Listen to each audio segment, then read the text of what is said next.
Bismillahirrahmanirrahim. وَلْتَكُنْ مِنْكُمْ أُمَّةٌ يَدْعُونَ إِلَى الْخَيْرِ وَيَأْمُرُونَ بِالْمَعْرُوفِ وَيَنْهَوْنَ عَنِ الْمُنْكَرِ. Assalamualaikum warahmatullahi wabarakatuh.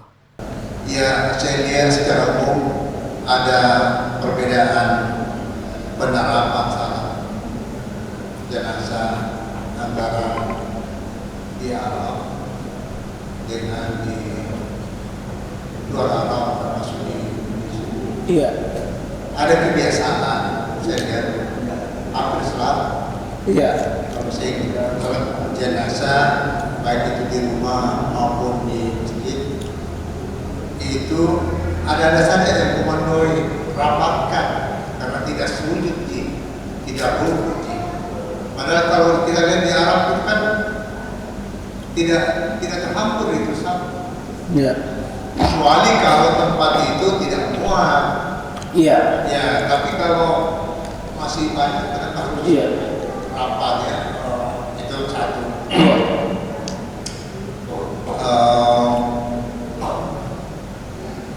Sidu kami kamar sama. Iya. Iya.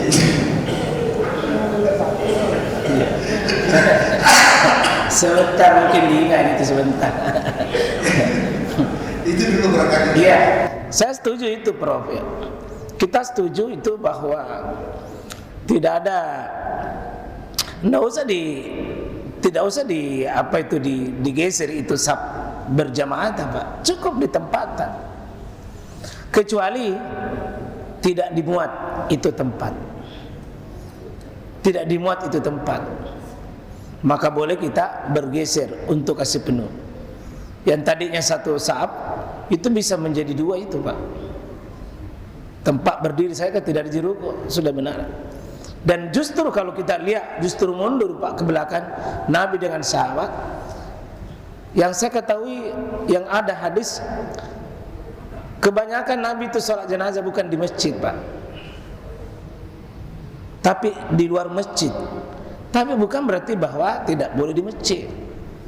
Sekarang ini hampir di masjid, Pak, karena ya masjid sudah menampung lebih banyak, lebih mudah kita berkumpul.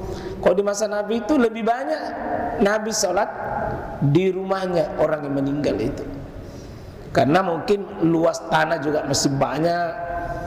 Orang kan langsung berdiri saja. Karena itu sholat jenazah memang, Pak, tidak ada kaitannya dengan sholat 5 waktu. Cuma kenapa kita sering berkaitan kapan disolati? Oh, ba'da duhur, ba'da asar. Kenapa? Karena kita sering berkumpul di masjid kalau waktu-waktu sholat. Itu boleh saja. Seperti itu saya kira, Prof. Di kami. Kalau Ustaz Sugran menyebut rumah tadi, saya ingat di satu titik. Iya, Kalau kita salat biasa di rumah, ruangnya tidak begitu luas, kemudian yang mau salat itu cukup banyak. Iya. Kadang-kadang saya lihat lebih dari sekali misalkan. Iya. Ya, itu memberi kesempatan. Bagaimana Ustaz? Iya. Itu satu B. Baik. Boleh, Pak, orang itu disolati beberapa gelombang. Jadi gelombang pertama laki-laki masuk, gelombang kedua misalnya perempuan masuk, bisa. Atau bisa bergelombang, Pak.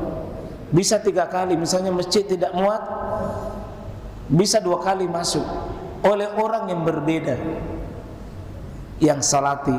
Sama, Pak, misalnya disolati di sini, tapi dibawa misalnya ke Baru, dibawa ke Jeneponto, boleh disolati di sini, disolati lagi di Jeneponto.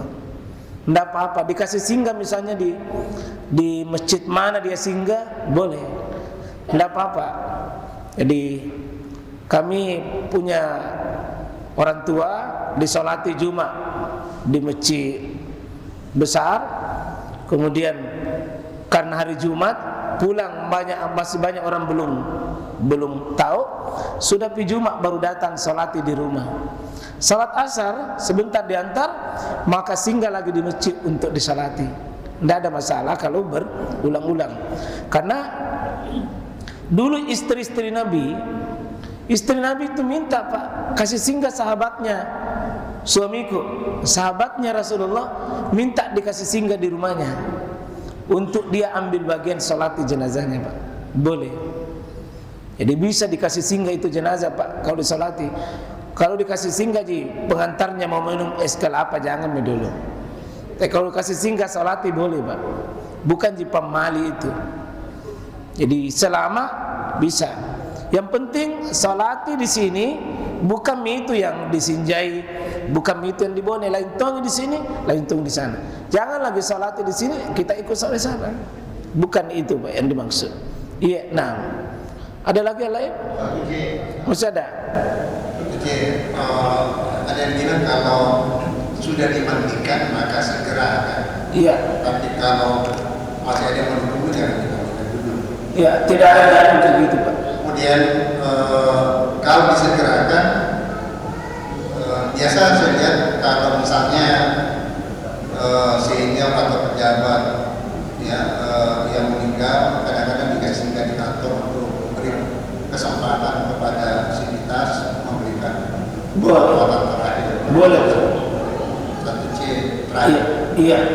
Baik, terima kasih, Prof. Jadi kita selama ini ada kesan kalau belum dimandi katanya masih mayit. Kalau sudah dimandi katanya itu jenazah. Jenazah katanya itu harus dipercepat, sedangkan mayit tidak.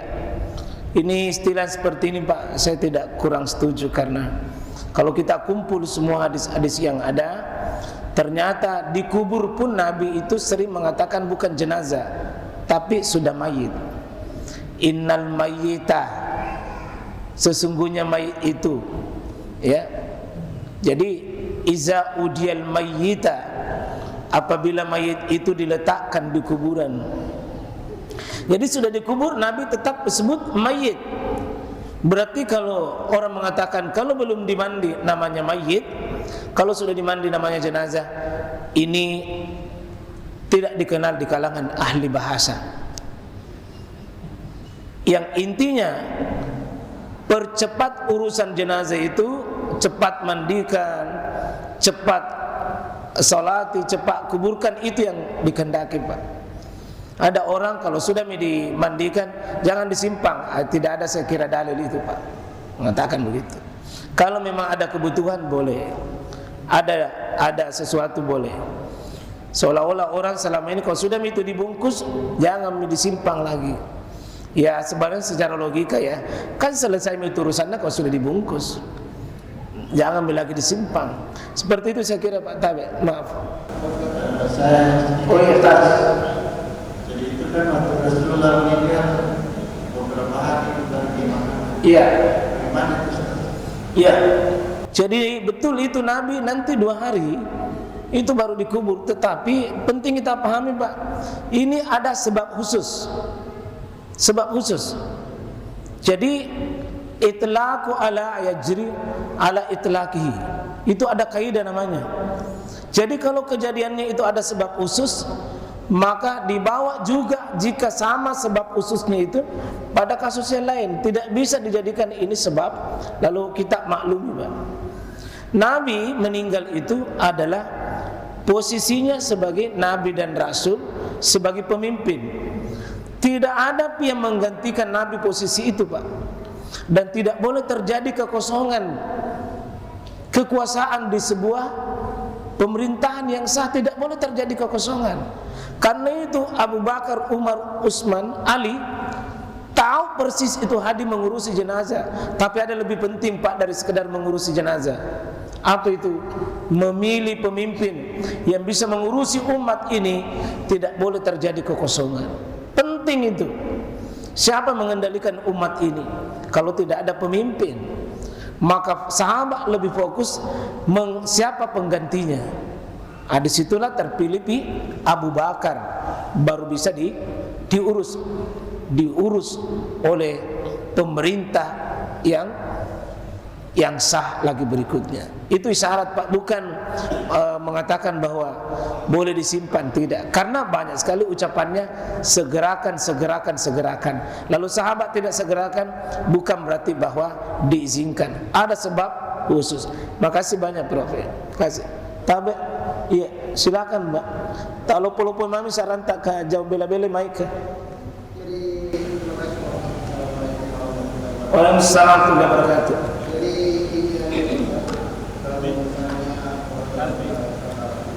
Iya.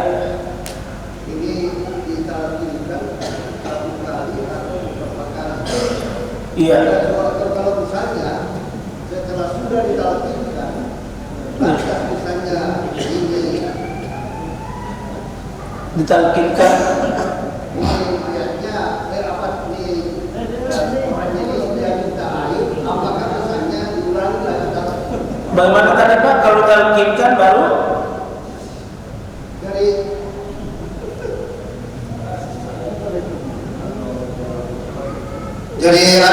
Jadi kalau misalnya ini sudah sakaratul maut, Iya.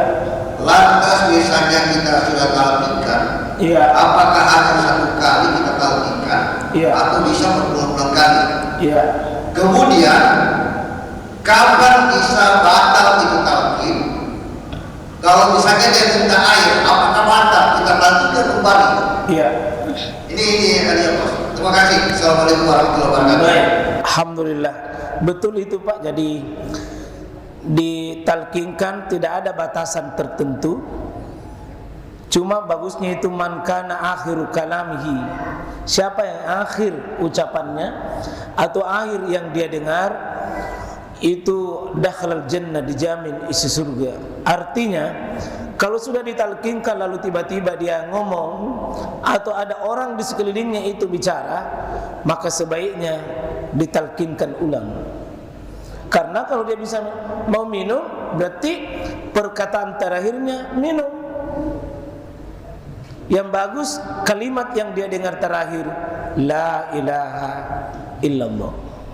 Itu bagusnya Pak, kalau ada orang sakit sudah sakarat, bagusnya kita talkin la ilaha illallah. Tidak perlu berulang-ulang. Tidak perlu berulang-ulang, nanti orang itu bosan. Sesudah itu saja. Kecuali adalah yang datang beri salam, kemudian misalnya bilang misalnya om ya anu datang, talkinkan kembali Pak.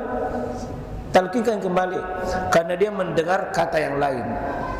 Ya, itu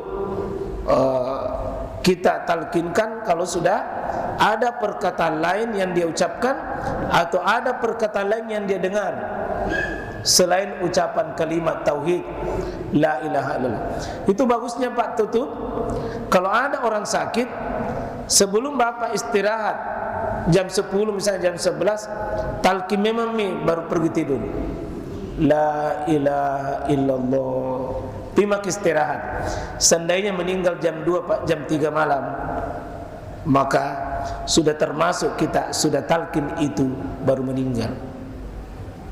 Bagusnya kalau kita juga mengakhiri Pak sebelum tidur, bagusnya kita hadirkan kalimat tauhid kembali baru kita tidur itu Pak. Siapa tahu matin rumah teruki betoto, itu sudah kita sudah ucapkan kalimat terakhir.